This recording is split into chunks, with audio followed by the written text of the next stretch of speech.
Hey everyone, thanks so much for joining us. We're going to give people a few minutes to log on. We see lots of people from all over the world, the UK, San Diego, Texas, I think I saw Montana, Sweden, Brazil. So we're going to give people a few more minutes to log on. This is Steve and Jamie Moore of Sinclair & Moore. If this is the first time you're kind of meeting them. How's it going? And I was actually just talking to Steve and Jamie about the wedding that they planned to design last weekend in Italy. If you've been following behind the scenes on Sinclair Moore Stories, you saw that it was kind of a little bit of a hot mess, like it is at every wedding in a different way, of like flowers not getting there on time, and stuff being lost in customs. But it turned out beautiful. Thanks. Yeah, tell us a little bit about how the wedding went, Steve. Oh, the wedding was perfect. It was I've been telling people it's probably one of my favorite five moments of my career in a lot of ways. What you guys didn't see, because I wasn't able to put it on the way from the what do you call it, the villa, from the villa to the church. It was almost like driving to the royal wedding. They were ringing the bells for like 30 minutes before the ceremony, and they were just like constantly ringing. So all the townspeople knew that a wedding was happening. So they just came and like lined the streets and kind of surrounded the back area by the church. And as we were driving, I was with the bride and her dad in the last car to arrive at the church. And it was just, everyone was like waving and honking. The kids were like, running after the car. It was a lot of fun. It was a pretty special moment, but might be the closest thing to a royal wedding I ever get to do. But, it was awesome. It was spectacular. Thanks a lot. I'm a little jet lagged right now, so been back for less than 48 hours. Yeah, 36 hours probably right now. Yeah. But I've been waking up at like 3 in the morning. Yeah. That's when you're like, hi, and I'm like, no. Wasn't ready to I was talk. like, this not at 3 something. Yeah. Cool. Well, we're going to go ahead and get started. Everyone, my name is Emily Newman, and I'm the founder of Once Wed and If I Made. If this is your first time joining an If I Made live class, we're an online learning platform for creatives. So we offer classes in everything from photography to styling to stationery and now event design. And we always like to start off our classes with kind of a few tips to give you guys the best viewing experience possible. So we are streaming live over the internet right now, which means depending on the speed of your internet is going to determine the quality of the picture that you're currently seeing. So if you have a slower internet connection, the picture may be a bit delayed, there may be some lagging, it may be a little bit pixelated. Don't fret, we will be sending out a high quality version of this recording later through a replay link. So if you have to hop off to go pick up the kids from school or make an appointment, everyone at the end of this class will receive a replay link in their email. You'll definitely want to stay live if you can, because we've got some awesome surprises at the end, but we also understand things happen and you have to hop off sometimes. If for some reason you are kicked off the webinar, the screen goes black, the tab disappears, use the same link that you initially received in your email to get back into the webinar. And finally, we've carved out time at the end of the webinar for you guys to ask Steve and Jamie lots of questions. So feel free during the webinar to be asking those questions during the chat. We have a moderator who's keeping track of everything, and we're going to try to get to as many of those questions at the very end. For those of you who aren't familiar with Steve and Jamie Moore of Sinclair & Moore, Steve and Jamie are an amazing husband and wife event design and planning team in Seattle. Their weddings have been featured in magazines and publications all over the world. In fact, they just had a recent wedding feature in Martha Stewart Weddings, and Steve actually wrote a really neat post kind of behind the scenes about that wedding. So if you want to see those images from that wedding, check out the most recent issue of Martha Stewart Weddings. I think one of the neatest things about this past week, once we announced the class, was seeing your responses coming through direct messages and emails, the questions that you have. You guys have been sharing your hearts and your story and your struggles of, where you currently are in your business, or whether or not you're thinking about starting an event design business. And I think the neat thing about Steve and Jamie is that so many of the things that you guys are currently struggling with, they've also faced in their business. So we've really tried to structure this class to kind of hit on a lot of those common pain points that we're hearing from you of. You're struggling to attract your dream client. You're wanting to create a unique brand, a brand that when people see an image of your work, they know it right off the bat. And that's something that Sinclair Moore have. And we saw a lot in the responses of, I always know a Sinclair Moore wedding. I don't even have to see a tag or a credit for it. I know their work when I see it. And I think that is something we all strive for as creatives, to build something unique and beautiful and offer a different perspective to the world. So we're going to be hitting on a lot of those pain points that you guys wrote in about. Something else, too, that I think makes Sinclair Moore so unique is that they do such an awesome job of kind of sharing a little bit behind the scenes of what goes into a real wedding on their stories during their wedding weekends. Like, obviously, stories can only show so much. And so we're really trying to use this webinar as an opportunity for you to go further in depth of what it means to not only build a profitable business, but also how do you design beautiful events. And so I'm just super excited to have Steve and Jamie here today hosting this class. And so I'm going to let them take it away from here. Guys, thank you again for being here and hosting this class with us. Hey, thanks for having us. All right, happy to be here. Hey everyone, I'm Steve, and this is my wife, Jamie. And together we run the planning and event business, Sinclair & Moore. Thanks so much for joining us today. We're excited to share some of the things we've learned throughout our 16 years in business. We've had our ups and downs and understand the wedding industry is competitive and constantly changing. So today we wanted to set aside some time to share with you some of the steps we've taken along the way to continually grow our business and our designs, and most importantly, how we've ensured it remained profitable and enjoyable all these years later. Now, we know a lot of these webinars these days, they feel like they've been set up for the sole purpose of getting you to buy something. Steve has spent the past 6 months working alongside the If I Made team on a brilliant new course that we're really proud of. And we do want to share more about that with you. But that's not the only reason that we're here. We're here to teach you some steps that you can start taking right after this class today to change the path of your business. First up, let's talk about the intentions for this time that we're spending together. As we've started talking about this class with you over email and Instagram, so many of you reached out to share what you've been struggling with in your businesses. We read your messages and they helped us determine the direction for today's class. It doesn't matter whether you're at the very beginning of your business or if you've been hustling for over 10 years. Our goal is to have you walk away from our hour together today with proven strategies to impact your business and your designs for the better. Jamie's right. In the middle of a really busy wedding season, I've been working with the If I Made team to develop and launch one of our online courses, the Sinclair & Moore Wedding Model. I want to tell you about that quickly so that we can then dive into the info you need to start making changes in business today. The Sinclair & Moore Wedding Model is a combination of one of my existing online courses, Behind the Business, which I know a lot of you have already taken, so thank you for investing in that course. And I created this new class that's called All About Event Design, and that's brand new. When you get these courses together, they teach you everything you need to know about running a successful and profitable event design and planning business. If you sign up for these courses before the end of today's webinar, you will receive up to 10 hours of video tutorials covering topics such as client inquiry and booking, pricing, branding and marketing, my event design process, tablescape design and execution, foam-free floral design. So everything we created in that course was done without using any kind of foam. We teach you how. There's the sourcing guide that has more than 150 of my favorite resources for decor items such as vases, ribbons, and fabrics, floral supplies, candles, and flowers.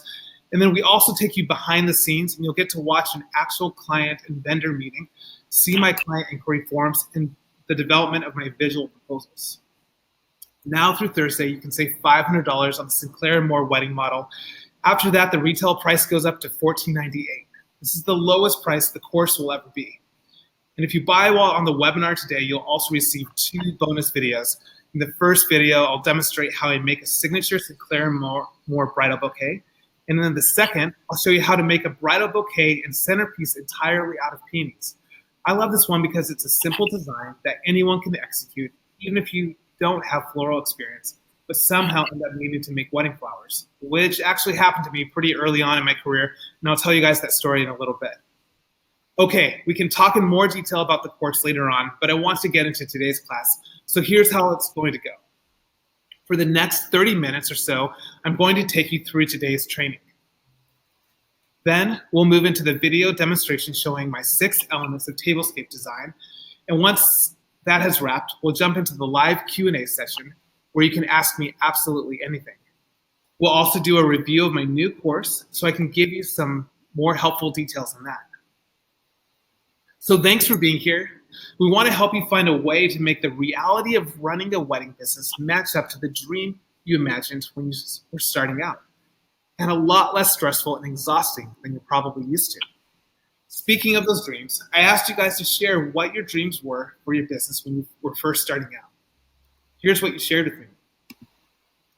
You wanted to bring your passion for design to life to help tell stories and serve your couples. You were looking forward to the freedom of working for yourself and earning a strong and reliable income for your family. And you were excited to be done with replicated Pinterest weddings. And your days were going to be filled with flowers and beautiful decor. I loved reading all of these sentiments because I couldn't agree more. That's what I wanted too when I started out. But then I asked you guys to share with me some of the hard realities you were all facing as business owners. And you said, you feel like you're continually being asked to recreate Pinterest weddings. You have no boundaries of work, hours, and you feel like you're beholden to the demands of your clients. And you can't charge enough to make the services you're providing even profitable. And you said you feel like your clients don't trust you to create the weddings you know you're capable of executing. And we hear you on all of this.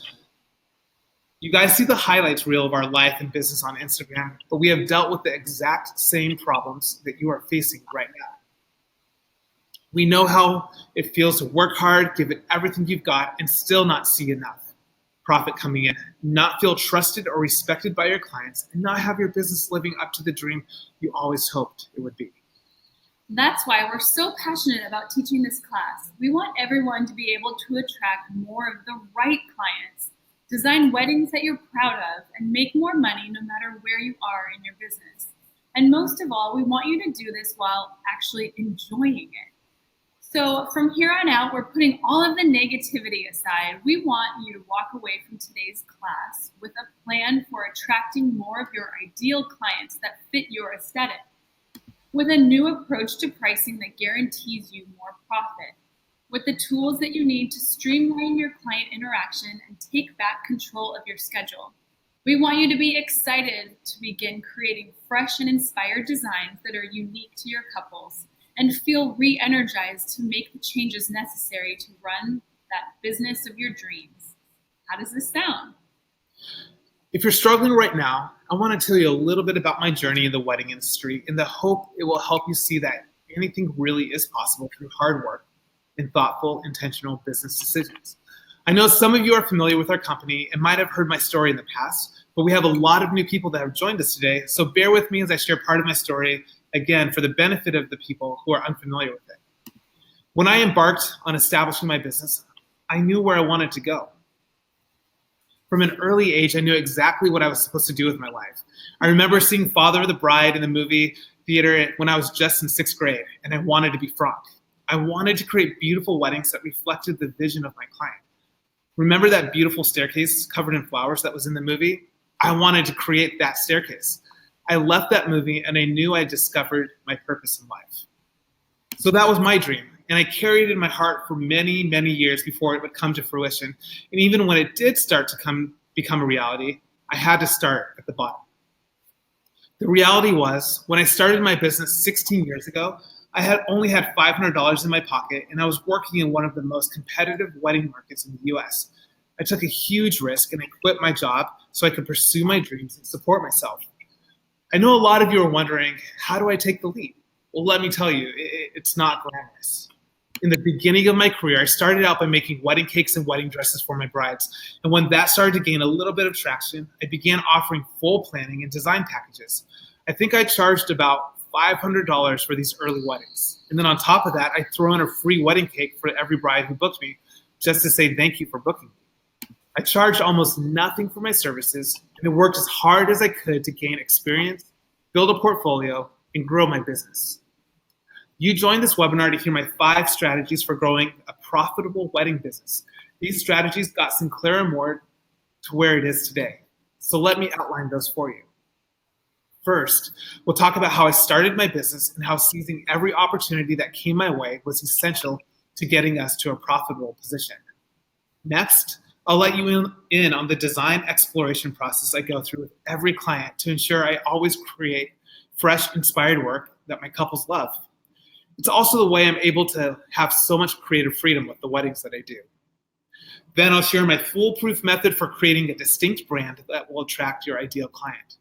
We'll follow that up with learning why I price so differently to others in the industry. And finally, I want to give you guys a demonstration tutorial on my inspiration process and the 6 go-to elements I use for any tablescape to ensure it has a wow factor no matter what the budget is. And here's the other thing. You can use these 5 business strategies whether you're a florist, a planner, designer, or invitation designer. That's the beauty of these strategies. They work for so many different types of wedding businesses. So let's get started by me telling you how seizing just one opportunity changed my business forever. If you've heard me tell this story, you'll know the impact it has had on my life and why I continue to tell it all these years later. I'd been in business for a few months when an amazing opportunity opened up for me to meet one of my role models, Martha Stewart. She was hosting a book signing, and I knew this was my one chance to show her my portfolio, which at the time was just a notebook full of pasted photos from a disposable camera. The security guards at the event were collecting all of the items people had brought from Martha, but I didn't hand over my portfolio. Instead, when I finally got to the front of the line, I opened my portfolio in front of her and I told her I was just taking her advice, quoting her back to herself, to make every opportunity a business opportunity. I think she appreciated my audacity and she told me that she'd like to get her people in touch with me. A few days later, I got a call from someone at Martha. Convinced it was one of my friends playing a practical joke on me, I hung up on them 3 times. Finally, when they called back the last time, I realized that this was the real deal, that Martha's people were really contacting me. Even though that call was exciting, it still took another 4 years before I was featured in an article in her magazine. And don't get the idea that things suddenly started taking off. Even when I finally got featured in a written article, it took many more years of hard work and rejection, and lots of rejection, until one of my weddings was featured in print. But it was all because of the relationship I established years prior. It was all because I was willing to take a risk. I took that opportunity to put myself out there and promote my business because those moments are the ones that make or break you. They're the chances you have to step into your dreams and create something that's truly great. And those kinds of opportunities exist for everyone. You just have to take them. Opportunities for you to reach out to people are endless now. We have Instagram, Facebook, email, etc. And remember, not every opportunity is going to be as flashy as meeting Martha Stewart. It's true. And I have a near horror story example of that. So early in my career, I was hired by a bride to plan her wedding. Somehow things were miscommunicated and I ended up taking on the floral design when I had never designed an arrangement before in my life. See, I told you this happened to me. It was a nightmare. I didn't even know how to use floral foam. I didn't soak the foam, so then the arrangements were falling apart and crumbling in my hands, and I was frantically running around trying to get everything done. I didn't sleep at all the night before the wedding, but I made it happen. It was a lesson learned the hard way, but it opened up more opportunities for me to take on more floral design work, which is a huge part of what I do today. I jumped at every opportunity that came my way from the very beginning, and not too long after that, I met Jamie. So I'm going to give you the abridged version and my version of how Steve and I met. We were actually introduced by my roommate who had been a client of Steve's. She told Steve that I was really into him, but actually I had no idea who he was or why he had booked a flight to come and meet me in New York. Anyway, before he had come to visit, we started talking online, getting to know each other, and we really hit it off. We had a lot of deep conversations and it seemed like a perfect match. But when we met, it was a total disaster and I hardly said a word because I was so nervous. Thankfully, Steve wasn't ready to give up on me yet, and he flew out again for a second date weekend, and that's when things really started to click. And the rest is history. We dated for a while, we got married, I relocated from New York to be with Stephen Bellingham, and I jumped headfirst into the business with him as our lead wedding planner. And I didn't know what I was doing at all, to be honest, but we knew that we could make it work. I remember the very first client meeting that I had ever joined with Steve. I hadn't met the client at all beforehand, hadn't talked to her, and a few minutes into it, Steve had an emergency come up and he had to leave the room. He was supposed to run the meeting and I was just going to observe so I could learn. And now all of a sudden I'm running the meeting with no clue of what to say. She's never going to let me live that one down. But that's how things start. We knew that by being proactive, rolling with the punches, and seizing every opportunity that came our way, we would be able to build Sinclair Moore into a business that now supports our entire family and staff of 6 people 16 years later. Over those years, there have been many changes made to our systems and processes to ensure we remain efficient and productive. But one of the things that has changed very little all of this time is my design process, which brings us to strategy number 2, my design exploration process. No matter the scope, budget, or vision for a wedding, I follow the exact same process for event design with every client. I call it my design exploration process, and it's a series of 15 steps I work through to get me from my initial meeting until the point of making a client's visual proposal. So let's start at the end of the process, and we'll work backwards from there. If you joined my webinars last year, you might remember me sharing that I don't present my clients with their visual proposal until about 2 months before their wedding. The webinar chat blew up when I said this, as no one could comprehend how that was even possible. This design exploration process is how it is possible. I spent a lot of time getting to know my clients during the design exploration process. Investing time in this early part of the design is critical for me, and it will be for you too, because it will build rapport and trust with your clients. By spending the time on the front end and getting to know them and understand their wishes, it enables me to have more creative freedom and space when I need it as we head into a busy wedding season. By the end of the process, when I present them with their visual proposal, which is about 8 to 10 weeks from their wedding, they're usually so overwhelmed and thrilled with the design that they essentially hand over the reins and let me do my thing from there on out until their wedding day. I can't tell you how much of a weight it is off of my shoulders to know that my clients have complete faith in me and won't be needing frequent text messages and emails reassurance in the weeks leading into their wedding. It also ensures I thoroughly know and understand my client vision and style before I even attempt to create a proposal for them. Throughout this process, my clients often change their mind multiple times, and that's okay. I'm giving them the freedom to move through those decisions without it ever impacting the time I've spent working on their design. One of the other reasons I swear by my design exploration process is that it's truly my secret weapon when it comes to staying inspired by creating weddings that are unique and ahead of the trends. Throughout these 15 steps, I'm typically avoiding wedding imagery and instead focusing on inspiration sources such as my clients' favorite places to eat, shops, brands, and artwork they love, their dream home interior, experiences, places and memories that make them come alive. The combination of all of this information gives me a rich well of ideas I can pull from. There's also a step in this process that forces me to find a difference in my design that makes it unlike anything I've created before. If I can't find it, I return to the drawing board. A design idea will never be seen by a client if I can't identify what about it is unique, and I believe that has been key to our success as a brand.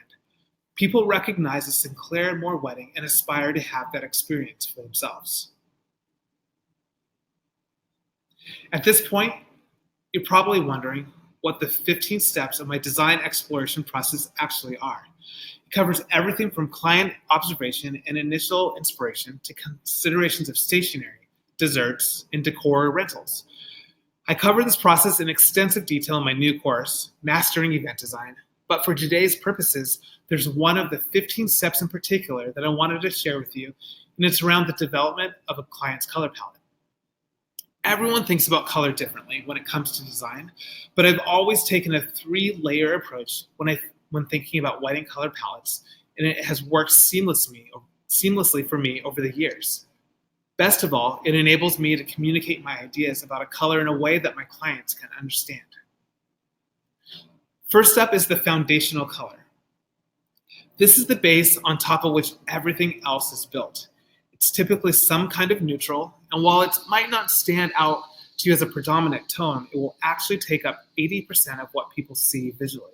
So in this photo that you guys are looking at right now, the foundational color that I used for this shoot that we did was actually that really light green in different shades of green. So you'll see it's actually in the foundation that we used with that linen on top of the table. So the next layer for color for us is called the principal color. I consider this the defining color of the wedding, and it will typically take up about 15% of what people see. So if a client tells you they love blue, for example, this would be your principal color, not your foundational color. Most people don't want to see a wedding that is 80% blue, but 15% blue? Now that's something that can become a beautiful layer within your design and allow you to draw attention to particular details where appropriate, like a napkin or a bow tied on a guest favor, or something with the stationery. I also tend to think about this principal color as multiple shades or tones of a particular color. It's rarely a solid standalone color. So in the photos that you guys are looking at right now, if you remember, the foundational color is green, and then the principal color that I used for this was that really beautiful mauve, blushy pink color. So people, if they had attended this wedding, they would have walked away from it saying, oh, she had a pink wedding, even though it's really a minimal amount of the color that's used, just about 15% in total. Most of it is the foundational color that took up 80% of what you see. So then the third layer of coloring that I do is called the accent color.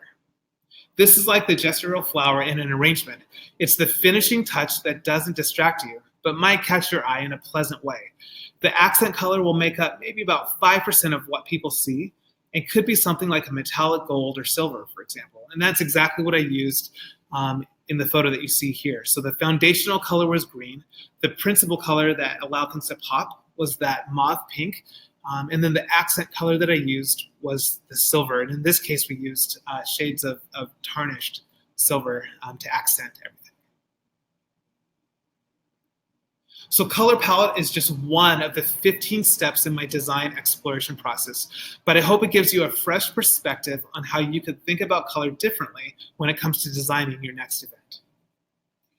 Now, you're probably thinking that this design exploration process sounds really exciting to use with your ideal client, but are you now stuck wondering how to attract those clients in the first place? That's what brings us to strategy number 3. The brand that we've developed over the years has been a key factor in our success, and we want to teach you how you can let your brand do the heavy lifting when it comes to connecting with your ideal clients. A strong brand isn't just about a logo or the way that your Instagram looks. A brand is what defines your business. It's how people talk about you and what they think of you. It's the big picture that includes every detail about who you are and what you do. To me, a brand is something that comes from the core values you stand on. From the very beginning, I have always known what my core values and principles are. You can learn a million branding strategies, but if you don't know what your values are, you'll struggle to find lasting success in your industry. Things change, trends come and go, and your ideal client will probably be different in 5 years. But what remains the same is who you are and what you stand for. That's why it's so important to build a brand based on your values. It's a firm and consistent foundation for a lasting business. Your business is a natural extension of who you are, which means building a successful, profitable brand rests on that foundation. Take some time to consider what you want to be known for. Define your values and stick to them. Having a firm foundation is what will set you apart from everyone else in the end. Beyond the core principles and values I base my entire business upon, we've been really intentional about building a brand over the years. In the beginning, I took whatever opportunities I could get. I marketed myself as Stephen Moore Designs and aimed to attract enough work to start building a solid portfolio. Now that worked for quite a while, and then over time, I wanted to attract more expensive weddings, so I moved towards a more high-end brand. My website, logo, fonts, and images all started reflecting a more expensive, high-end style. And then when Jamie came on board, we changed the business from Stephen Moore Designs to Sinclair & Moore. We wanted to take on a limited number of expensive weddings each year, so we continue to market ourselves as a high-end brand and aim to attract big budget weddings. And when we were expecting our second child, London, we realized that we were going to have to increase the volume of weddings in order to afford the staff that we needed to replace me, as I knew that I wanted to be able to spend more time at home with our kids. So we did a total rebrand and started marketing ourselves as more personal, approachable, and friendly. We wanted to attract beautiful weddings, but we didn't want to seem too exclusive. Our logo, our Instagram, website, and images all started to reflect a more down-to-earth image that made it easy for potential clients to feel connected to us. Over the years, our brand has changed based on what we've needed it to be to sustain our family and lifestyle. But then again, what has never changed is our core values. Being able to stand firm on those values has given our brand the foundation for success no matter what kind of changes we made on the surface. It can be tricky to know how to build a brand aesthetic when there are so many trends coming and going, which is part of why it's so important to know your core values and to pay attention to what brides currently want, since that's always changing. My philosophy on that is that you should create a classic, timeless brand and then infuse elements of whatever's trendy into your designs. If you keep it 80% classic and 20% trendy, you're able to stay relevant without having to totally rebrand yourself every time the trends fade and change. Obviously, social media and getting featured in blogs and magazines are all a huge part of building a memorable brand. We've been really intentional about the way we approach social media and want every single interaction to be one that strengthens our brand. We've also put ourselves out there time and time again to get featured in the blogs and magazines, and we know are going to support our business. We always want to be seen as approachable in our brand, so we make a strong effort to stay connected to the people who follow us on social media. We always post our own Instagram images and captions. We make sure that we use stories often so people feel personally connected to us, and we share a lot of our family and our home life. We're very real about how things go during events and in our personal lives, and I think that creates a sense of comfort when it comes to our brand. But like we said earlier, Instagram is not 100% of the story, so don't get discouraged. What you need to focus on is establishing a strong brand. If you do that, you'll have clients that are attracted to who you are and they'll want to work with you. This means you'll be spending less time doing the chasing, freeing you up to invest in other aspects of your business. And that brings us to strategy number 4, where we're going to be talking about pricing and profit. So here at Sinclair Moore, we offer multiple services in-house, those being wedding planning, event design, and florals. This not only differentiates our brand from others in the marketplace, but also ensures a certain level of quality control as we're taking care of the entire event for our clients. I know more and more of you are starting to take this approach in your business. I've been contacted by a lot of floral designers in particular over the past 6 or so months who are all looking to add event design to their service offerings. I get really excited when I hear about this because when done correctly, this is a great way to bring in more revenue for your business and also elevate the entire visual experience of a wedding. So here's my advice speaking from experience. If you're going to take on producing and designing entire weddings like this, you have to structure your pricing in a way that will bring in profit every single time. Otherwise, it won't be worth all of the extra work. Now, a little bit about our pricing model. I want to let you in on a little secret. I don't price like most people I talk to in the industry. I don't upcharge for my florals. I don't upcharge for my decor. I don't line item costs in my client invoice. And I don't provide any design details to a client before they have booked and paid for my services. So how do I make money, you're wondering? Pricing is a complex topic and one that is really hard to articulate well in the short amount of time we have together today, but I'm going to do my best. When it comes to pricing my services, I have 2 fees that I charge. I have a planning fee, and that covers all of our logistical coordination and the execution of a wedding. And then I have a design fee, and that covers all of our concept development and execution, including creating the florals. These fees are priced at a point where I know where I'm going to be fairly compensated for all of the work my team and I will be put into our client's wedding. The reason I'm able to set these fees at the level I do all comes down to communication. For my first interaction with a client, I am letting them know that I will go above and beyond to serve them well. I'm not trying to make them spend more money necessary and I'm going to be transparent with them on all of the costs. Just some of the ways I do that include I'm very clear about the cost of the goods with my clients. So like I said, I don't upcharge on the florals or the decor, and instead I invoice my clients for everything that I source for their wedding at its true cost without markup. This shows my client that I value the investment they have made in me as their designer. I'm going to ensure that they get maximum value on every dollar they spend beyond that. I also provide my clients with access to my decor inventory at no additional cost. Included in my design fee, I provide access to any decor I already own. Clients receive tremendous value in that offer, and it can really help them justify and understand my initial design fee. And then the third, I'm always conscious of staying within their budget. When setting a decor budget with my client, I'm always open and honest about what I think is realistic with their vision in mind. Once that budget has been set, they know I will go to great lengths to source everything required to execute their wedding within that budget.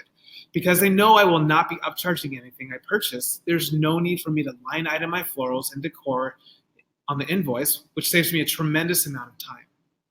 And lastly, I want to talk about the reason I've never worked on a design proposal before a client has booked and how that is related to my pricing structure.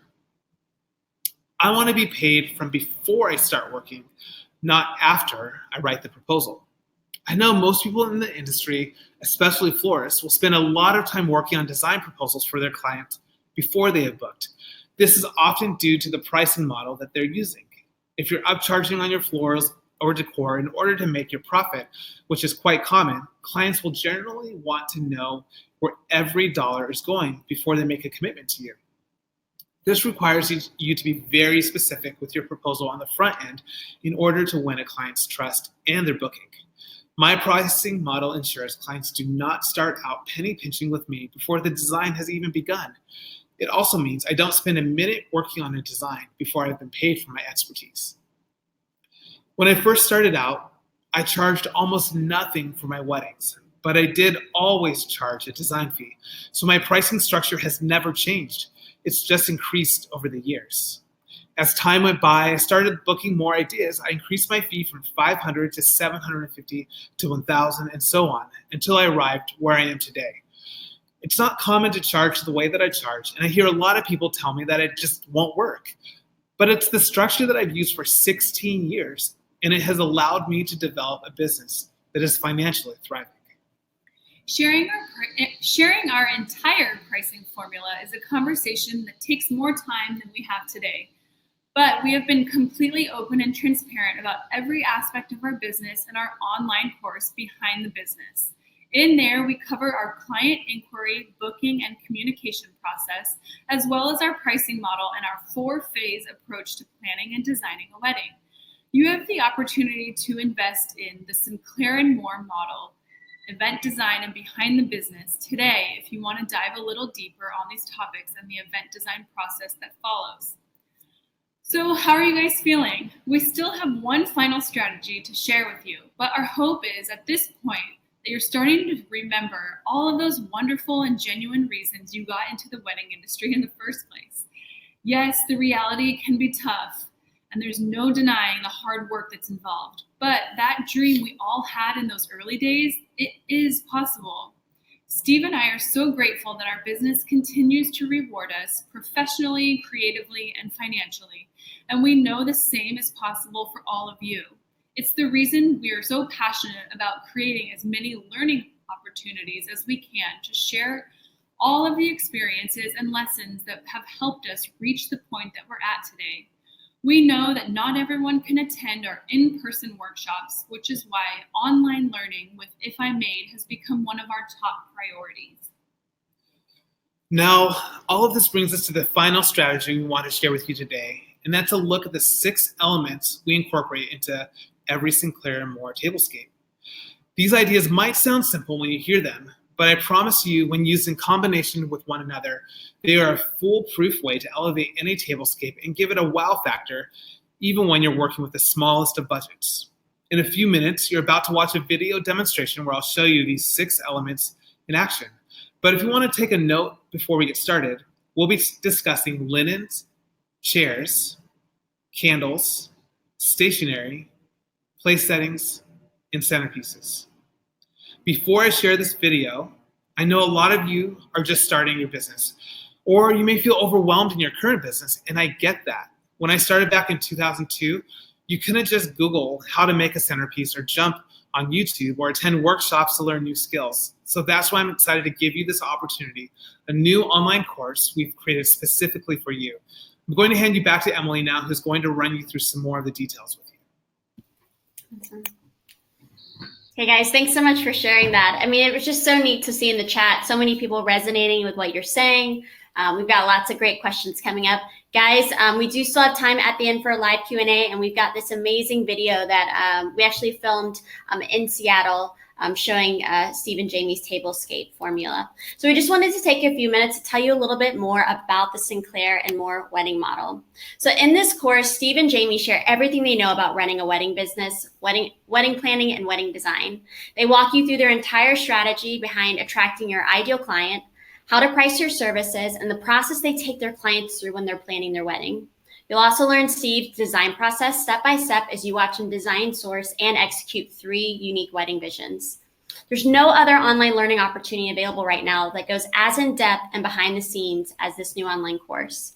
So the Sinclair Moore wedding model contains 2 parts, behind the business and mastering event design.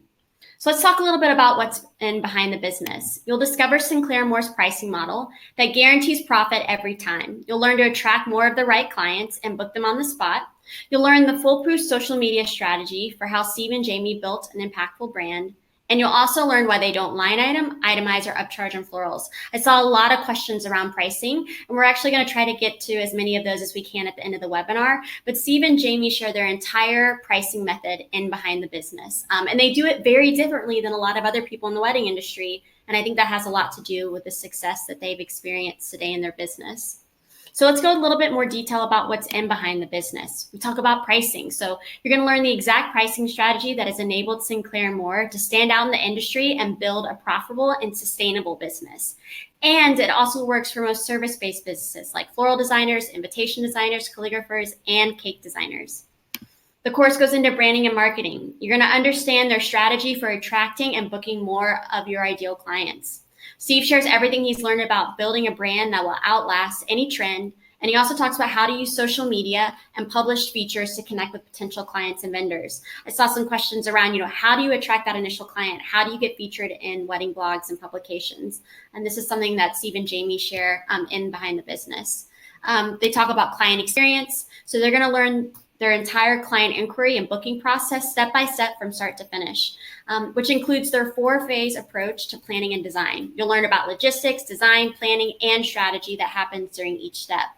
You're also going to learn about their floral ordering process. And this is pretty unique to the industry. They don't itemize or upcharge on florals. And it's the reason they have so much creative freedom with their clients, and they make a profit on every wedding. So you're going to learn how Steve is able to order an abundance of flowers for every event and still make money. So let's talk about mastering event design. In this course, Steve talks you through every decision he makes to transform wedding visions from initial inspiration to execution. So you're going to learn Sinclair Moore's step-by-step design process that they use with every client. You're going to learn how to transform a bride's Pinterest board into a unique real-life wedding. You're going to receive centerpiece and installation tutorials that are completely foam-free. You're going to learn how to select and source the right decor pieces to elevate your designs.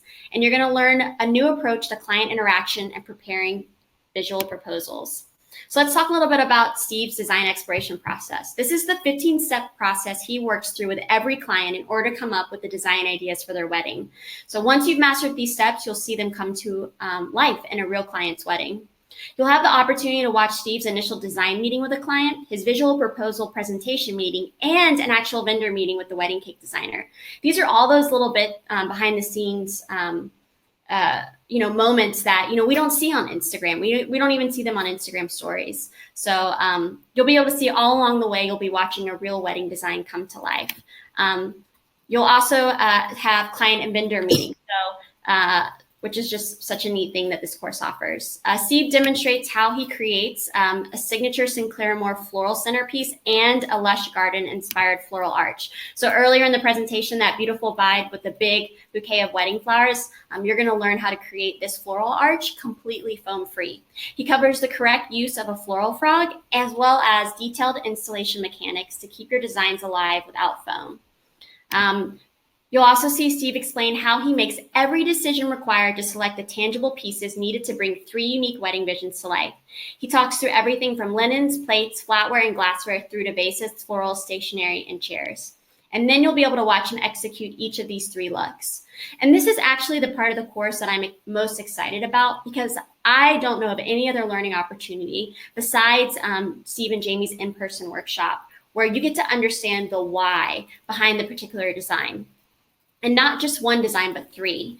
Steve talks you through things like why a particular glass is right or not quite right choice. How to know which linens will work best.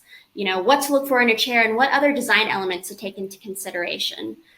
I think the course can explain it a lot better than me. So I'm actually going to share with you guys a sneak peek from the course itself. We've got a much longer video of the tablescape that Steve will be sharing in a few minutes. But first, I just wanted to give you this little sneak peek because I think it's one of the best parts about Steve and Jamie's brand new course.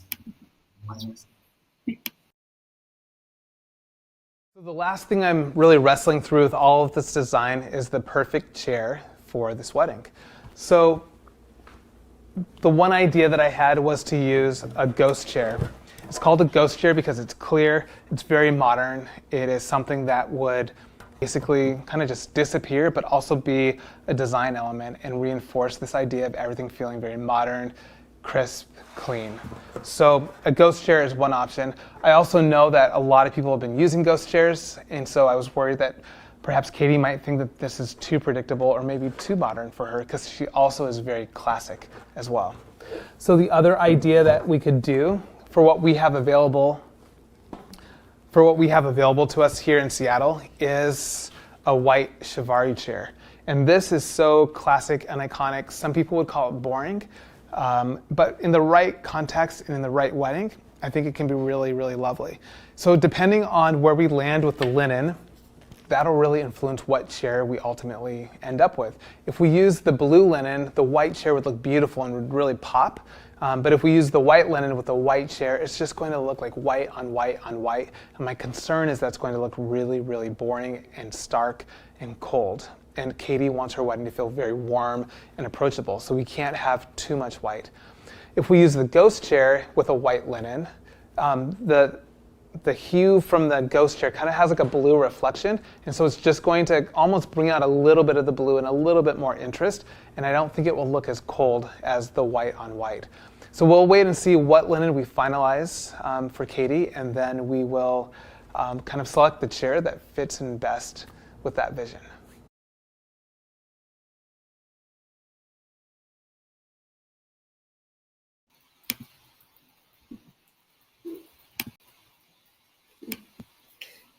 So guys, that's just a little sneak peek of what's involved with the course. This is actually everything you're gonna get. So 10 hours of total video training, Sinclair Moore's pricing model, no foam centerpiece and installation tutorial, Steve's 15-step by-step design exploration process, example client and vendor meetings, and step-by-step design and execution of 3 unique looks. And this is an entire video course. So yeah, we're just super excited about what we've built. So the course is on sale now until next Thursday. It's $500 off. After that, the retail price goes up to $14.98. And this is the lowest price the course will ever be. Even during our flash sales that we hold a couple times a year, the course will never be this low again. If you click the offer that we're going to put up in the right-hand side, you'll be able to see more details about the course. And don't worry, clicking on the offer won't take you away from this window.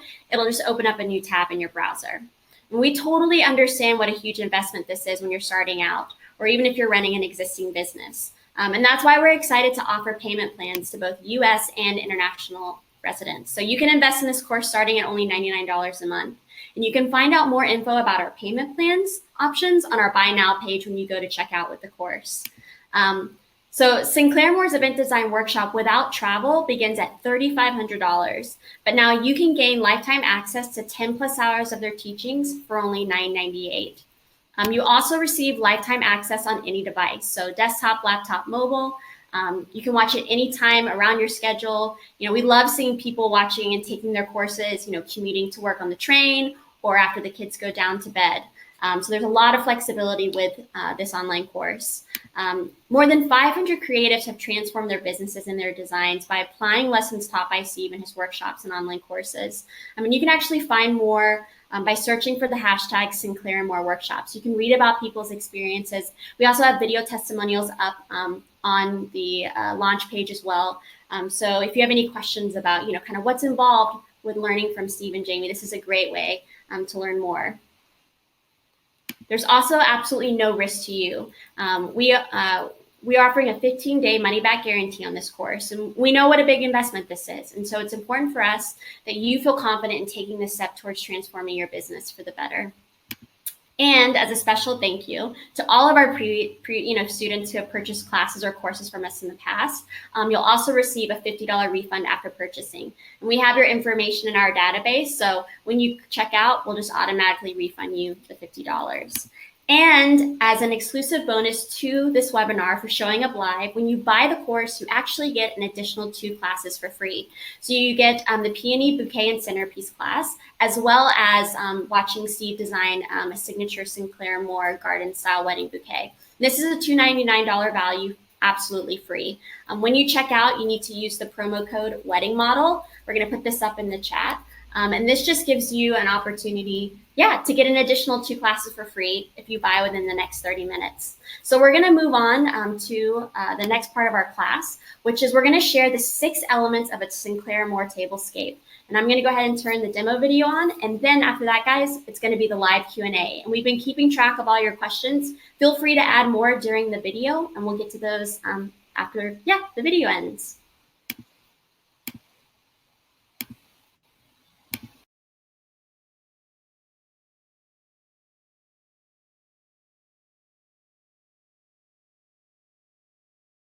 So this is my inspiration board.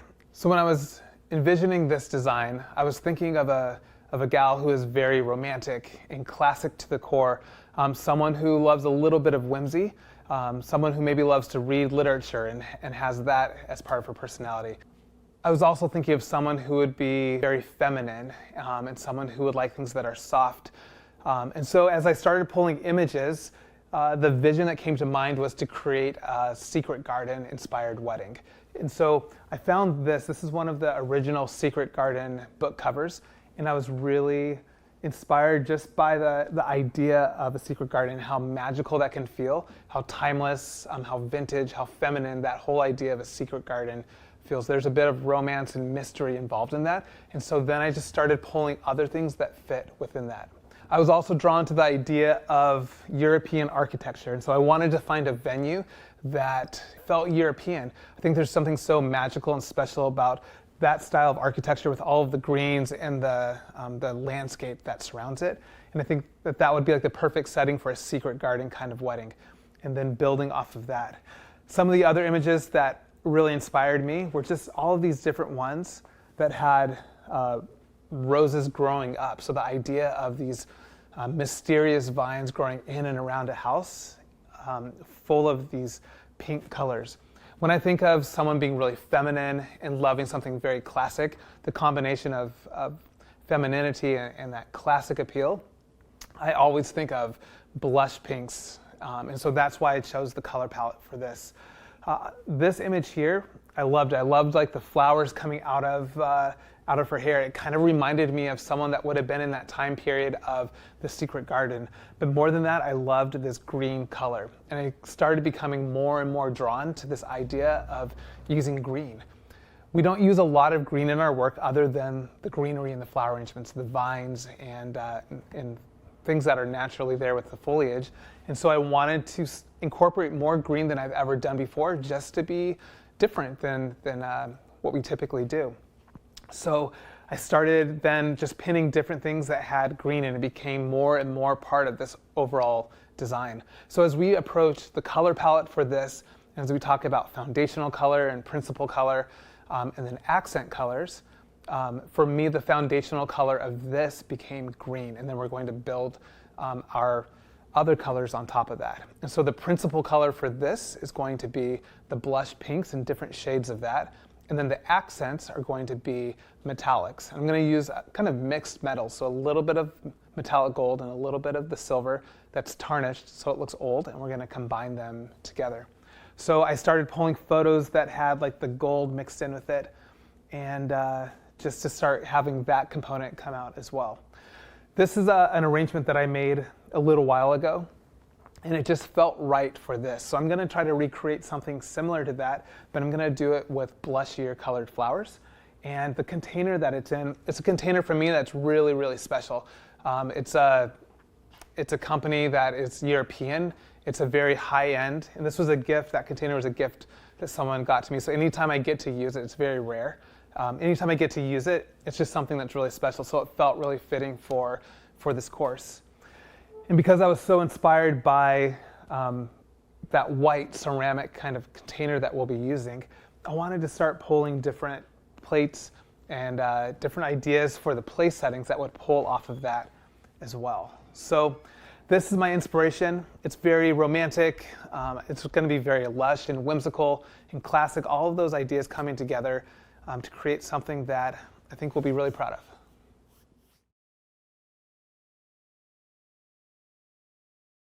So I'm here with one of our tables that we created for our new course, and I wanted to share with you a few helpful tips that you'll find useful as you design your own tablescapes. For every new design that we create, we use the same 6 elements. I want to share with you what those are and why they're so important when you're designing a table. The first element that we always consider when we're designing a tabletop are the linens. There's a lot of different kinds of linens that go on every table, from the base linen to the napkin.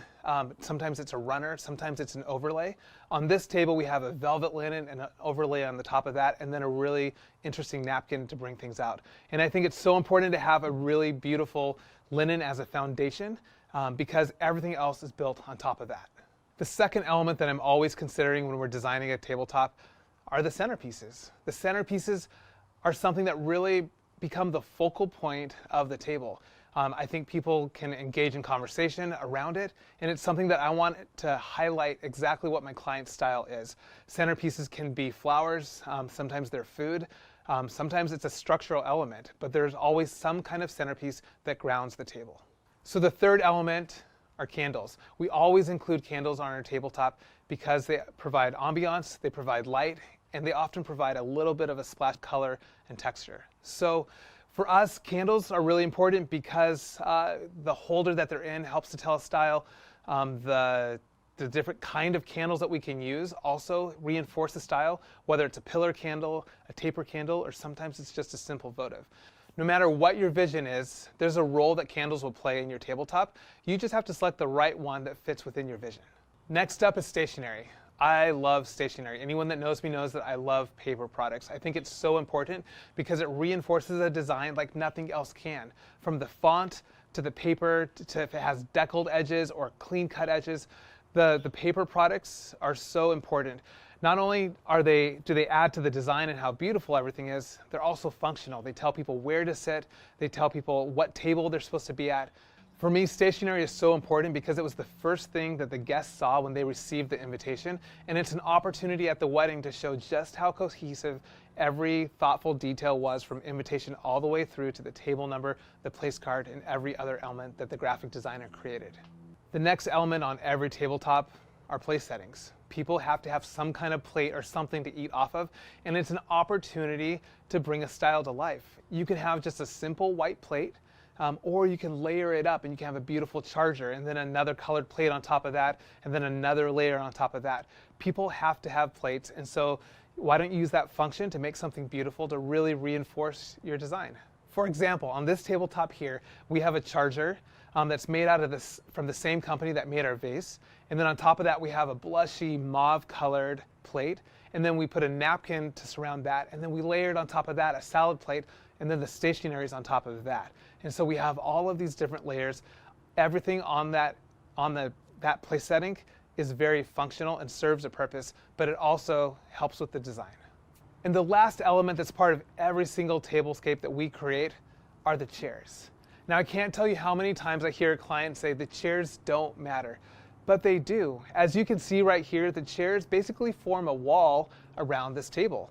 It's the most predominant thing that you see, and it creates such a big footprint. I would rather see a client spend less money on flowers and get the chairs, because to me, the chairs are like having the right shoe with the right outfit. Sometimes you can have a perfect outfit and then you wear the wrong shoe with it. It kind of throws everything off. The chair is that same kind of accessory. You might have a really beautiful table, but then you pair the wrong chair with it and the whole design just feels like it's thrown off. Take some time to figure out what is the right chair for the right table. I could talk to you guys for hours about all of the different elements and why I selected the different things I selected and how important event design is and how those 6 elements that we talked about really make a beautiful tablescape. But I hope this short tutorial has given you the tools that you need to think differently as you create and design your next tabletop.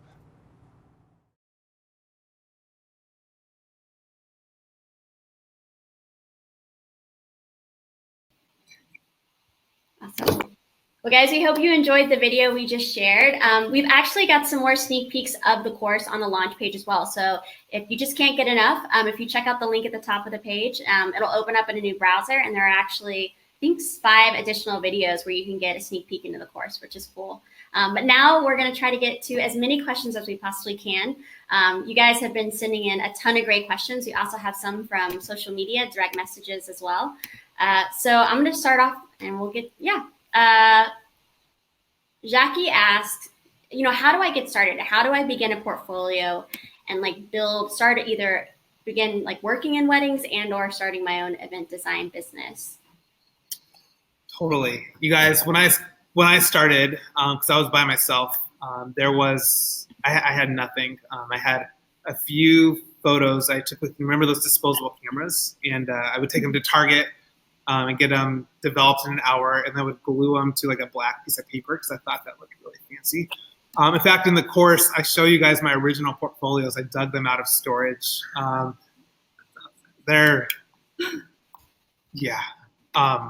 So I didn't have anything when I got started, just some really bad photos. We work in an industry where images are everything. They just really are.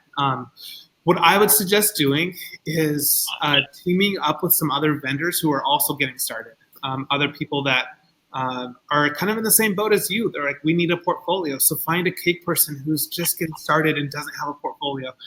Find a photographer who needs something to shoot.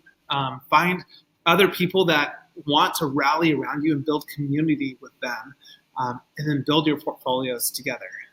If you can find a good photographer that's willing to take those photos, and it's going to take an investment. I think a lot of times right now we want things like immediately and instantly. It takes an investment of time and money. Those shoots are not inexpensive. If you don't have a lot of money, start with just a small table. Maybe it's a table for 2, and then have the photographer shoot it in a way that looks like it would be a more expansive table. But if all you can do right now, if you want to get started and you don't have a lot of money, if you can just put money aside until you can afford to do one shoot and then get the best photos possible from that shoot, that's all it takes. And that's more than what I started with as well. Stephanie and Jessica kind of asked a very similar question around, how do you make your clients feel comfortable about paying you before presenting them a plan or proposal? And Stephanie's was, how do you get a client to sign on with you, without seeing a proposal? Because this is something that's really different about kind of how you guys do your business. Absolutely. So I know a lot of people will say like it only works for us because of our reputation and how we've built our business, but this is exactly how I've run my business since day one. And let me just say too, the reason why I want to be paid and hired before I design it is because I have all these friends who will work on for like weeks designing a wedding, hoping that they get the job. And it's like, I'm not going to do that unless I get my money. So like, I need to be paid. Like I don't have time for that. So that's the why behind it. So I think the way that I do it is by being really intentional with the conversation that I'm having with the client or the potential client before they book them. I start out by saying, I am different than probably everyone else that you're meeting with. And you probably have a lot of people right now working on a proposal for you. And I just say, I'm not going to do that. And here's the reason why. And I explain to them that the way that I design is so personalized for the client. And I want to hear the stories that are going to affect the design. And I want to know them. And I want to design everything in a way that's going to be a true reflection of them. And I walk them through some of my past weddings where I explained the story of who that client was and how that story manifested itself into their design. And so as I explained that, they start to realize, well, he can't design this in a way until he actually gets to know us. Yeah. So and I know it probably sounds far-fetched, but I want to hear the story of, the bride walking through, or the bride when she was a little girl walking through the leaves with her dad, and the leaves kind of like going up in the air, and how that really like ingrained this memory in her mind, and how she wanted that same kind of feel as she walked down the aisle with her dad. And we did rose petals that kind of like kicked up in the air as she walked. Or I want to hear just these personal stories that really give me insight into who they are and what they love. And that is how I'm able to design things that aren't just another Pinterest wedding. So I think when I explain it to them and tell them the intention behind why I design this way and how I can't design unless I know them, unless they just want a generic wedding.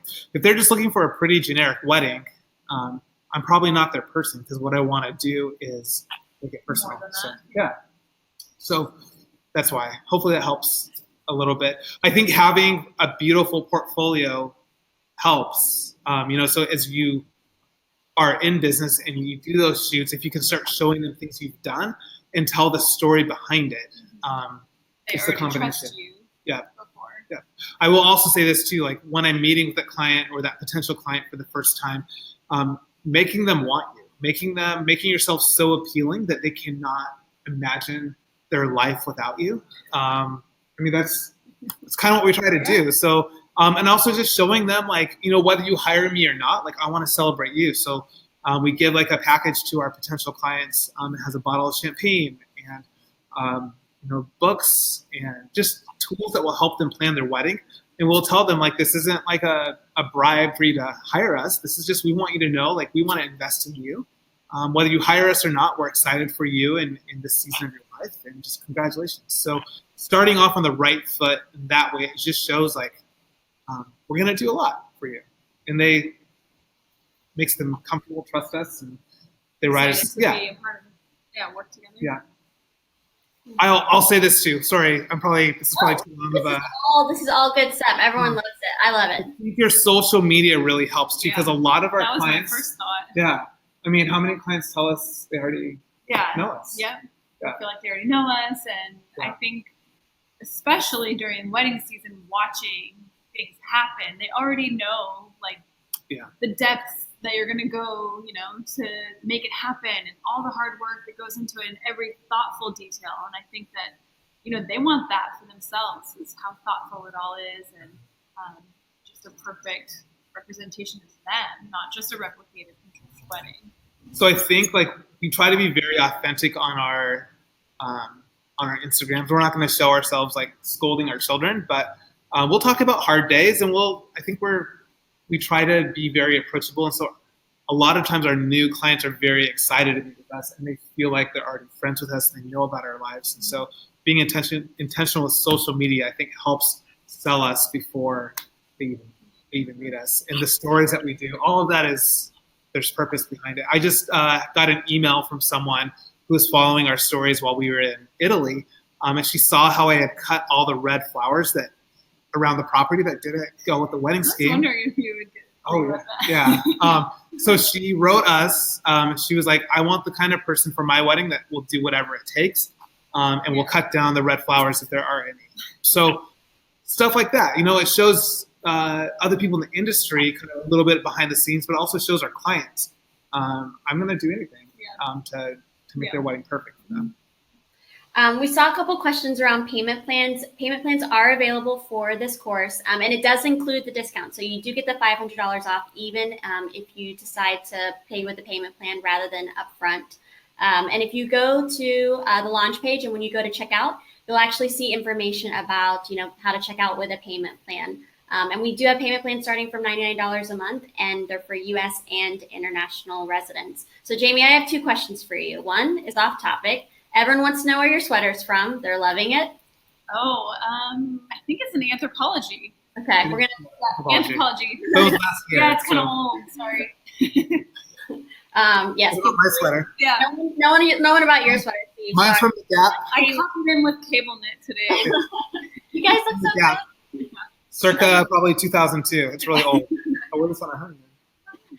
No, you guys look great. And then Jamie, we also got a lot of questions around balancing family and work because, as a mother, that's just like, I think everything we're striving for is like, we want to be businesswomen. We also want to be moms. I know in different seasons of you guys' life, you've been super involved with the business. You've taken a step back. What would be some advice that you give to other, working moms and dads out there that are trying to do both? Yeah, I think it's a really personal thing for everyone, and your comfort level, and how much you want to be working, and how much you want to be with your family and your kids. So I think for me, I would say that I tend to want to be with the kids more, and I think there's that mom guilt that is so real that everyone feels dropping your kids off, and just I don't know, for me, like dropping them off, just it hurts my heart a little bit. So. I've chosen to take a step back, but still taking a step back this year. Like I was hustling. I was up early in the morning, building out, everything I could do before the last possible second of getting the kids out of the room and starting their days. Up late at night, just doing that hustle to get everything done, writing emails and things once they're down for the night, and then hiring the best possible people you can to help you with childcare. I had 2 straight weeks this summer where I asked our sitter, come over whenever you can, just text me when you're on your way because I need to work. I have so much to do. And I think, it ebbs and flows. Sometimes you need someone every single day to come over so you can focus and get that work done. And other times you're fine just doing a little bit each morning, but staying on top of it. I think once it starts to build up is when you feel like everything's out of control. So I don't know. I think my advice is just a combo. Utilizing family and friends as much as you can. We're lucky enough to have my parents and Steve's mom close enough that we can use them for help. I would just, have them do slumber party overnights when we did weddings, and they spent 2 nights with my parents so I could just focus on work because it's so hard to try and do both. I think the worst is getting home at 3 in the morning, and then when your kids wake up at gonna wake up 5 or 6. Horrible. Yeah. So Yeah. I think for me, what I've learned is it's really hard to do both. And going into wedding production mode, I can't have the kids there. I can't get them up and then go to a wedding. They just need to spend the night with their grandparents, and then I can just be the wedding coordinator because it splits my brain in a way that I'm not doing either one well. And I think that's the hard part is when you feel like you're not doing either one well, and just finding a way to balance so that you're in control of both. If that answers the question. Oh, no, I think that's a great answer. I'll just say this: I think it's okay as a parent to have times when you're working and not being on as a parent every single but I second. think making that really clear to your kids. You can't just tell your 3-year-old, hold on a second, I have to write this email. I think that works sometimes, but other times it's hey, you know what? Your babysitter's here because I have to work. And bye. You can't come ask me to do things for you because I'm not going to be the one in charge. But making it clear, as your kids get older, it's easy to work when you have a baby, but once they need you for everything, it's a little different. It changes, yeah. No, I think people really appreciate it. Getting lots of comments of, thank you for your realness. I think balance is something, all parents struggle with business. Oh, for sure. So we've had a lot of questions about presenting visual proposals only 8 weeks before a wedding. And Steve, you actually present an inspiration board well before the visual proposal. And everyone, you're going to see this whole process unfold in Steve and Jamie's course. But will you kind of share with us a little bit more about that process? Because once again, you guys do it differently, and I think that's what makes your business so successful. Totally. It's hard to fully explain it in just like a short little answer, so I'm sorry that I'm long-winded on this, but I apologize in advance. Let's just use like a real life situation like right now. So in the next week or so, I'm gonna do probably like a 2-page, maybe 3-page initial just like design board for a client for next July. They've already hired me. I've been working on this wedding since last March. Just a lot of listening, getting to know them, hearing their stories, a lot of time investing in them up to this point. So in the next couple of weeks, we really need to get started on her save the dates for her July 2019 wedding. And so what I want to do, so I can set that stationary designer up for success, what I'm going to do is, and also make sure that the client knows, like, hey, I've heard you. I think I've heard you. I think I know what you want. Here's my initial pass on what I am thinking for your wedding. This is going to change and evolve over the next 6 to 7, 8 months. But right now, this is where we're going, because we need to have something visual to show to the stationary designer so she can catch her vision. But I also let them know that the stationary designer, what she does is going to add to the vision, and we're going to keep fleshing things out. So that's kind of the first step, and that is well before the wedding. So they have something. I'm not sitting in meetings just there's so much interaction that's happening all along. And they know us, they know our hearts. When I was in Italy, I bought a few little gifts for some of my clients. I want them to know I was thinking about them and their wedding while I was working on someone else's wedding in a different country. And I'll be giving those out over the next couple of weeks when I see them. So I've built this trust, right?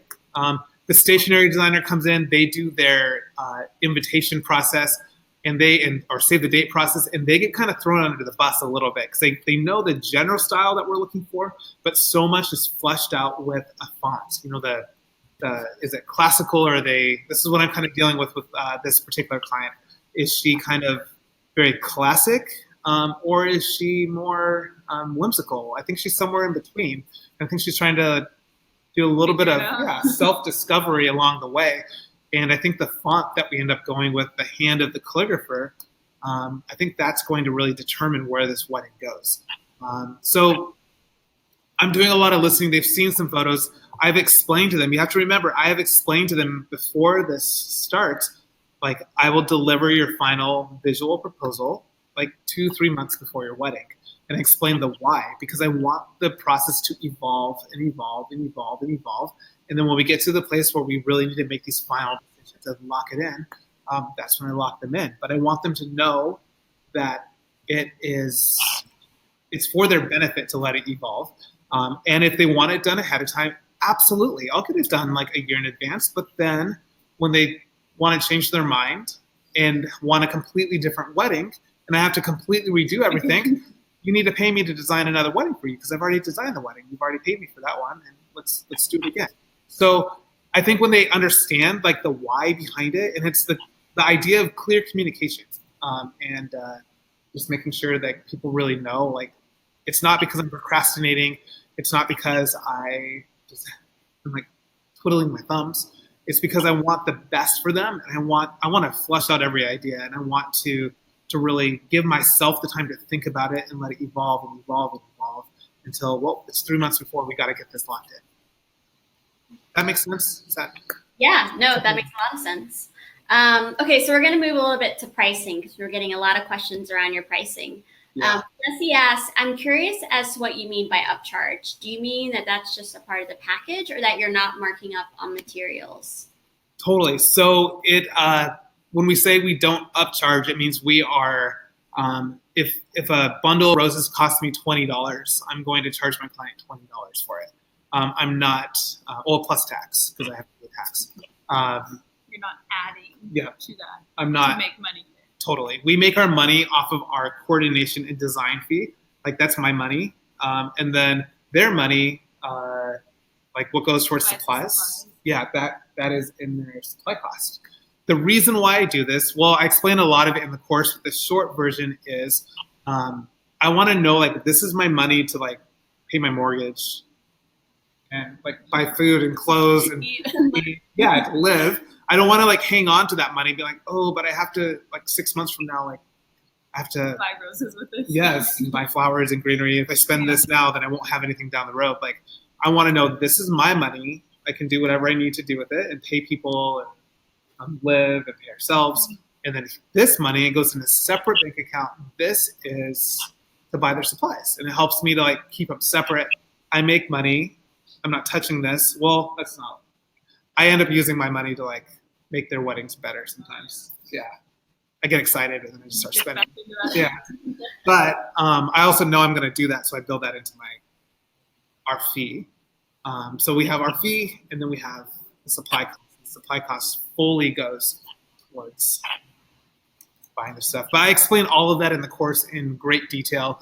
And I give you the why behind it as well in more detail. And I'll just say too, because I know a lot of people are like, well, that won't work. It won't work. It won't work. It is absolutely the only way I've always run my business from the very start, from the very, very start. Yeah. Well, and that's something too, Steve. You know, Sarah asked, like, kind of what is your average client's budgets? But I mean, that's changed over the years, but your process, what you use, has never changed, right? So, you know, Seattle is a Lux market, and that was your main market for a long time. But you used the same process when you were just starting out, right? Yeah. You guys, when I first started out, I think my average budget was maybe, and granted, this is like a long time ago, 2002, but average budget for me was about $25,000-$30,000. And I thought that was, like, super high end. And It's a lot of money. it is a lot of money. It's a lot of money. And back then it was more money than it is now. But the money goes really quickly. And that was only allowing me to make like $1,000 max, because all the money had to go still towards dress and photographer and food and venue. And the money goes very, very quickly. And so I knew, especially after I met Jamie, or after we got married, like, I had to make more money to, like, support Two of us. support two of us doing it. So, like, we had to focus on higher end weddings. We have a reputation that we only do $1 million weddings, and it's just not true. Like, we've done 2 of those in our lifetime. They were for 2 sisters, one family. One family has hired us to do weddings that were $1 million or more. Our average wedding, I'll just be candid and tell you, our average wedding that we work with right now is like, we tell people our minimum is $80,000 for their full wedding. Our average wedding is around like 100 to 120. That being said, we have some people that spend less, some people that spend more. So I'm kind of a sucker. If I meet someone and they're really nice and I like them, I'll be like, hey, Jamie, took on a wedding for their budget's $50,000. I figured we could make it. Great. They're super sweet. We figure out a way to make it work, and we'll adjust our fees accordingly, or sometimes we do it pro bono, just to help them out. Yeah. And just to clarify, guys, when Steve was talking about the $20,000 budget earlier that he started with, he meant the entire budget for the whole wedding. So, like, not just flowers. not just designer flowers, like photographer, venue, caterer, which is actually below the average budget. I mean, for a wedding nowadays, I think it's like $38,000 now. I mean, it's something crazy. So yeah, just when I say now that our budgets are like 100, 120, that's not for flowers. That's like for everything. Like we tell people for flowers, like our minimum that we try to get is like $6,000 for flowers. Some people spend a little bit less than that. Some people spend more. So it's we get creative on how we can stretch the budget, how we use the things. Like we have a collection of things. We try to bring in as many of our own things as possible that we already have, so that we can beef up their decor without it costing them more money. But our clients don't spend nearly what people would guess. Yeah. Even the wedding in Italy, people are like, I get so many messages like, that's $1 million wedding. It was far from $1 million wedding. We just looked And at these, I think, are the lessons that it has taken you guys a really long time to learn, right? Like, this isn't stuff that you figured out in your first year of business. And that's why I feel like this course is so valuable when you're starting out because, you know, Steve, we've talked about this before. When you and I got into weddings, you were 16 years ago, I was 12 years ago. Like, resources like this didn't exist. If you were on your own, you had to figure it out on your own, like how to run a business, how to execute weddings. Like, social media wasn't around. I mean, the I knowledge. went to this place called the library, and I got books, and it was but they were like old school from like the 50s and 60s on like how to. That's all that my library had, at least. So. Yeah, and with this course, like I mean, in so many ways, if you're starting out in the business or you're a few years in, like it gives you an opportunity not to have that same learning curve that Steve and Jamie had to have, that I had to have in starting my business. And I think back and I'm like, I would have absolutely paid, you know, $9.98 to not make the mistakes that I made, to not make, you know, spend the money that I had to spend to kind of figure that out. And even, I mean, not even money, the time, how much time it takes to figure the ins and outs of running a successful event design business. Let me say this too. Like I've had a lot of people ask me like, why would you do a second course so soon? Because it was less than a year ago that we launched our first one. So I've had a lot of people ask me like, why did you do another one? I think it's because I've had also a lot of people reaching out to me saying like, I'm struggling making money. A lot of these people come to my workshop and I hear this, the same thing, like they're not making enough money, they're struggling, and you can see like you can hear like the fear in their voice, and like they know they need to bring money to the table for their family, or maybe they're single, or maybe they're the only provider in their family, and there's a lot of pressure on them. And so I wanted to do this course on event design because as a floral designer, oftentimes you guys are being asked like, okay, can you, or even as a wedding planner, you're trying to take care of the logistics, or as a floral designer, you think you're just doing the flowers. But these clients are saying like, okay, well, what linens should I use? And what do you think about this? And what do you think about that? And before you know it, you have a lot more. Totally. Yeah. You've designed the whole event. You're just not being paid for it. So event design is so much more than just putting like a pretty centerpiece in the middle of the table. Or this is what I see all the time, because I have a lot of friends that will even like text me photos of it. They do the most beautiful floral design, more talented than I think that I am, and it's gorgeous. And I'm like, I can't wait to see this wedding that they're gonna do. And then they text me the photos, and they didn't have a hand at all in the tablecloths, the chairs, the stationery, or anything. So while their floral design is beautiful, all of the other elements ruin it. And then people are like, well, why am I not getting featured in magazines? It's because all of the other details aren't, they matter, and they're not coming together, because the magazine is like, well, your florals are beautiful, but the wedding itself isn't quite there to reach like publication status. So by being an event designer, you're basically just adding a little bit more work to what you're already doing, but you're being paid for it. So this course I'm really excited about because it gives you the tools that it takes to basically automatically say, I'm not just a florist, like I'm an event designer. And if you want a florist, that's someone who's probably just going to come in and drop off some flowers and put them on the center of the table. But if you want me to talk about linens and stationery and really make this event elevated and more than just flowers, like I'm an event designer and you're going to have to pay me for those services. And we'll give you those tools. Steve and Jay, we got a lot of questions around kind of like when you all were speaking earlier about your values, your core values, developing those values. Can you maybe share? I mean, I know there are multiple, but kind of a couple that come to mind. We go through all of those in the first course that we had in the business part of it. But I think one of them that for me is really important is generosity. To be generous, we want to be known as vendors as a vendor that's generous to our clients.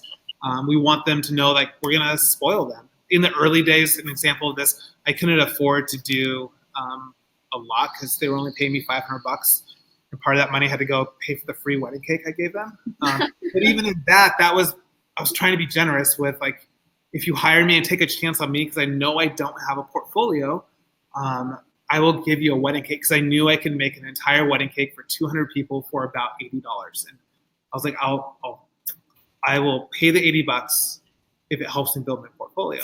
But I would do other things like I'd say like, hey, have a date night on me. You guys have been working so hard to plan your wedding. Why don't you guys take a moment and plan your marriage? And I would just give them like a $10 gift card to an ice cream shop. We all can afford $10. And if you can't, like, don't go to Starbucks for a day or two. And it's a little bit of a sacrifice on your end, but then you're able to do something nice for your client. So if you're just starting out, you don't have a ton of money, find simple things that it's more the meaning behind it and the thought behind it. And it goes a long way with your clients. So generosity. Gosh, what were some of our ones? Mentality of a servant. Yeah. Serving people. Yeah, serving people.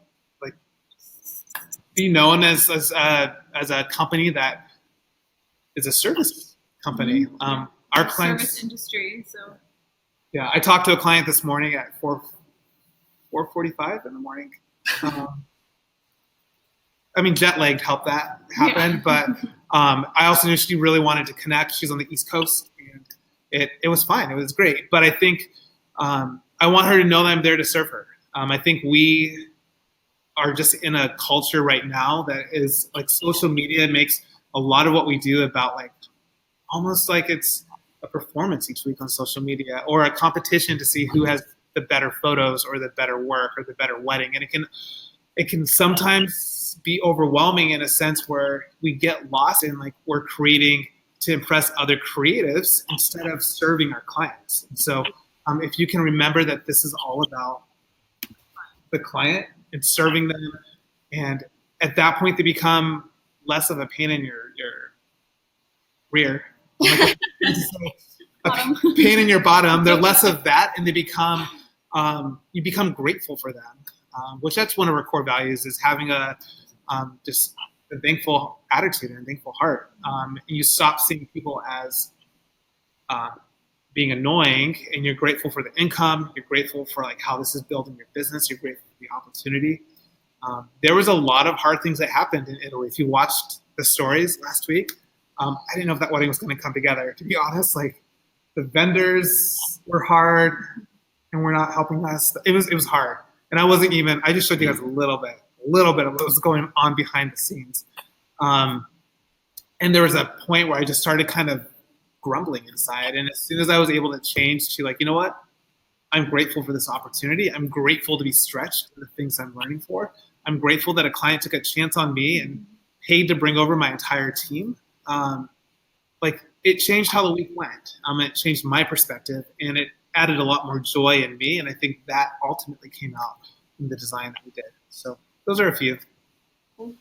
I'm going to try to get to a few more questions, guys, because we've got a lot more coming up. But just wanted to remind y'all, you can still take advantage of the webinar promo. So you get the 2 free classes, the Peony Centerpiece and Bouquet Demo, plus the Garden Style Bouquet, if you purchase a Sinclair Morse course on this webinar. And once again, it includes over 12 hours of video training, tutorials. Steve and Jamie share all the ins and outs of running the business side, but also the design side. That's something that's very common with our courses because we feel like those, yes, we want to talk about the beautiful side, the design side, but if you can't pay your bills, it's not going to be a sustainable, thriving business. So they don't hold any details back. And there is a 15-day money-back guarantee. So if you get it, it's not a good fit for you. There's no risk on your end. And we do that because we want our students walking away with strategies that's going to transform their businesses and their lives. And we believe that Sinclair Morse course will do this for you. So guys, another quick question around, event decor. What items do you suggest every designer invest in and own? And, are there things that you decide to outsource? Yeah. Everyone should own this white bowl because you can use it at every single wedding. And if you don't have a lot of money to buy stuff, it's pretty cheap. This is from Jamali Garden. You can Google Jamali with a J, Jamali Garden. And it's under their ceramics. It comes in a bigger size. This white bowl it's just very neutral. I use this at all kinds of weddings. So you should own this. Invest in this. And then as you have more money and as you build your business, just start investing in different kinds of containers because once you have like this beautiful collection of containers, it automatically takes away a lot of the cost for your clients because you can change the way your flowers look and really add to the decor by things you already have. So, so the more like props like this that are smaller, that are easier to store, those are the things I suggest investing in. I would not invest in chairs. Soft seating. Oh yeah, we used to do soft seating. Soft seating. Oh, do you remember that wedding where that like woman like Red poured wine red wine? everywhere. I'm looking at her like, I'm gonna have to pay for that. Yeah. Oh my Get gosh. up. Yeah. And she was like dabbing it.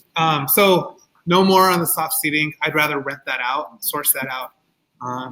For like a hot second, I thought it'd be cool to like own a bunch of chairs, and then I realized the amount of space they take up. Store.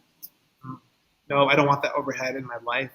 It's just more weddings I have to do, and I would say tents. I thought at one point I thought it'd be cool to like own my own tent. Yeah, because then you also have to like pay the manpower to put it Set up and take it down. and probably get a hole in it like Yeah, the first. repair. Yeah. So I would say the big structural pieces like and linens. I used to make my own linens, you guys. I would sew them That's crazy. every week. That's insane. You know? It'd be like the night before a wedding. I'm like, do I finish the cake? Do I finish the flowers? Do I sew their linens? I was so behind. I don't do that anymore. Now I rent them because then you're like washing them. Yeah, it's just a lot. It's a lot. So the things that are smaller and more structural in terms of vases, candle holders, I don't know, small props, cake stands, those sorts of things. Invest in those, and then you don't have to have a huge warehouse to store it all. Trying to get one last question. Allie asks, as a new planner, how do you suggest becoming better at designing? I can corral all the vendors and execute, but I'd love to be a better designer because I see the opportunity to add more profit to my business. Yeah. I think you should buy my course. No, I would say that one, stop looking at everyone else's design work. I think that'll be a big thing. You're probably like scrolling through Instagram, studying everyone else's work, and stop. Don't do that, because then you just start comparing, and then you start feeling bad about yourself. It's a downward spiral. I think we've all have been on at one point or the other. So stop looking at other people's work. And then once you free your brain of being consumed with what everyone else is doing, you then have the opportunity to dream for yourself. And you just start thinking like, what would I do if I could do anything? I'd say stop like letting money prevent you from really dreaming big, and just pretend like you have an unlimited budget, and what would you do? And then I would just go through life thinking about, looking for things that inspire you. When I was in Italy last week, it was the day after the wedding, and I was tired. I was done. My whole team was like, let's go on a boat. And I'm like, I just want to get away from all people. Like, I just wanted to be, I wanted to be by myself and drink an Aperol Spritz and have a good meal. Gelato. But I started wandering through the little town of Italy, and I started just looking at these different ceilings. I took a bunch of photos of just the ceilings in these stores. I'm sure they thought I was crazy. I was always walking around just taking photos. But you guys, I was so inspired by it, and I have this idea of how I'm going to incorporate that kind of look into some stationery pieces for next year's wedding. So if you can just go through life and like look at things that have nothing to do with a wedding, and then just start identifying like, I love this, I'm drawn to that, I'm attracted to this. You start just like really identifying like what you love, and then ask yourself, how could I somehow infuse that into a design? You'll start seeing your work come alive in a unique way, and people will be like, wow, I've never seen that before, or wow, that's distinctive, and it's just not like another Thing that you've seen over and over and over. Yeah. Well, guys, thank you so much for joining us, everyone. Sinclair Moore's course is on sale until next Thursday. You'll get access to it tomorrow if you purchase it today, so you can go ahead and dive right in. $500 off does end next Thursday. It's the lowest price the course will ever be. Payment plans are available. We're going to have more opportunities for you guys to ask questions over the next week. We've got additional webinar times that you guys are more than happy to join. We're going to try to potentially do an Instagram live as well, where you guys can hop on and ask Steve and Jamie more questions. But we're already at 90 minutes, and we know that your time is precious. You probably have family and businesses to get back to. We will be sending out a replay link later of this webinar. So if you had to hop off or you wanted to come back and revisit some of the points, take notes. If you have any questions at all about Steve and Jamie's course, feel free to email us at info@ifimay.com or reach out to us over direct message. We'll get back to you as soon as we can. But guys, thank you again for joining us and just sharing all your knowledge and insight and wisdom and your heart. Like, I think that that's something that I saw a lot in the comments is people feel connected to you. They feel, they Thanks, you guys. yeah, I mean, there's not many opportunities where people show, the good and the bad of running a business and building a beautiful wedding. And that's just a part of it, right? And so we appreciate you coming and being vulnerable and transparent about, all the ins and outs of what that looks like. Thanks a lot. Yeah, thanks for joining us, you guys. Okay. Have a great day, everyone. We'll see ya.